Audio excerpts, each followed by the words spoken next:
Witnessing a good boxing fight is not just interesting, rather, it keeps us captivated, eager to discover its outcome. But that doesn't always come. Sometimes bad fights can occur, leaving fans speechless and disappointed. And that was embarrassing. They should hold up that man's purse. That was one of the worst displays of a fight I've ever seen.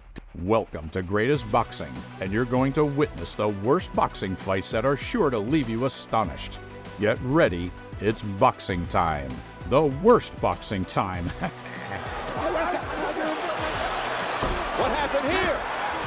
He got bit, I think. Evander Holyfield, look out, he's pushed right here. Let's start with the fight between Gonzalez and Big Ben Smith. This is one of the most dramatic clashes of styles you can ever see. Round 1 begins with Gonzalez standing tall in red trunks with black trim, facing off against Big Ben Smith, who is donned in black trunks with white stripes, charging in like a wild force, a tornado ready to wreak havoc as he enters the fray with punches. But Gonzalez, with the grace of a matador, wastes no time in establishing his jab, a fencing move to keep Smith at bay with the elegance of a dance. Blocked hooks and uppercuts paint a picture of Gonzalez's defensive mastery, but then the narrative takes a turn. Gonzalez unleashes his power, landing right crosses with the force of a wrecking ball. The fight ended bizarrely as Gonzalez landed a right hand that mostly hit Smith's shoulder, sending him through the ropes and out of the ring. Big Ben Smith in the black trunks with the white stripe. He comes out fighting like a wild man, and he rolls into the cheap seats. Above that, the Boxing Commission held an indelible impression on Big Ben Smith. Notwithstanding, Smith was pleased to pick up a paycheck, not a knockdown. Yes, but you can't weigh such a scene with Newfield Wata, a French boxer who traveled over 4,000 miles to Canada to face Simone Keane. Wata did an unexpected thing that left fans and viewers shocked to their hearts. At the sound of the opening bell, he took a knee before even taking a punch. The fight was over, and Keane was awarded a first-round TKO victory. He went down to one knee before even taking a punch, and the fight's over. Following the incident, Wata used social media to clarify that his decision to take a knee was a form of protest against the denial of insurance by his local boxing commission, the French Boxing Federation. There were indications that the entire sum of his fight purse might have been permanently withheld. Moving on to the fight between Riddick Bowe and Andrew Galat, the rising star, in a heavyweight showdown at Madison Square Garden in 1996. It was more than a tough fight filled with fury and mayhem. Galat, the opponent, had a strategy, a foul one. He kept hitting Bowe with low blows, causing not just physical pain, but a raging fire within Bowe. The referee warned and deducted points from Galat, but it seemed he didn't care about the consequences. Bowe, with his share of punches, tried to fight back, but they weren't as effective as Galat's relentless low blows. Imagine a left hook to the head in the first round, staggering Galat for a moment, but he shook it off and kept dominating with a force that seemed unyielding. Then, in the 7th round, a moment that changed everything. Another low blow from Galat, and Bowe dropped to the canvas in agony. The referee had seen enough, disqualifying Galat and declaring Bowe the winner. The winner by disqualification, Riddick Big Daddy Bowe. But the trauma didn't end there. Bowe's crew, like a storm unleashed, rushed the ring. An unexpected turn as they assaulted Galat, turning the boxing ring into a battlefield. Suddenly, chaos erupted, a riot involving everyone in the venue. Objects, bottles, and fists flew through the air, an emotional storm that engulfed Madison Square Garden. What led Galat to persist with those low blows? However, Galat's scenario cannot be compared to Mike Tyson being disqualified after he bit both ears of Evander Holyfield at the MGM Grand in Las Vegas on June 28, 1997.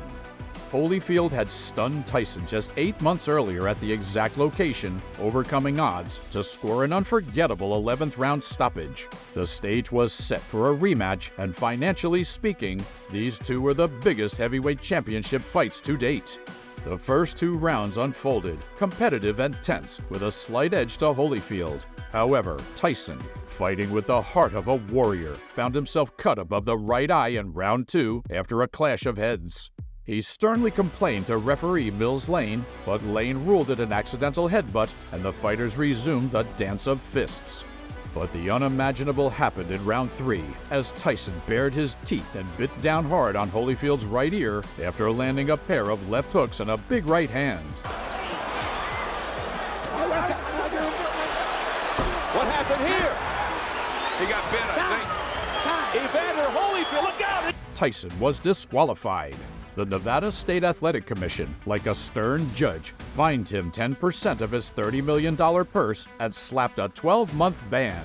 Amazingly, 2 weeks after Holyfield Tyson 2, Henry Akinwand was disqualified for persistent holding in a bout against WBC heavyweight title holder Lennox Lewis. The fight was expected to be a spectacle without controversy, but Akinwand's constant holding disappointed the crowd. From the start, Lewis dominated, a force to be reckoned with powerful punches, creating a symphony of impact. Yet, Akinwand, the underdog, resorted to constant clinching, a strategy that drew warnings from the referee.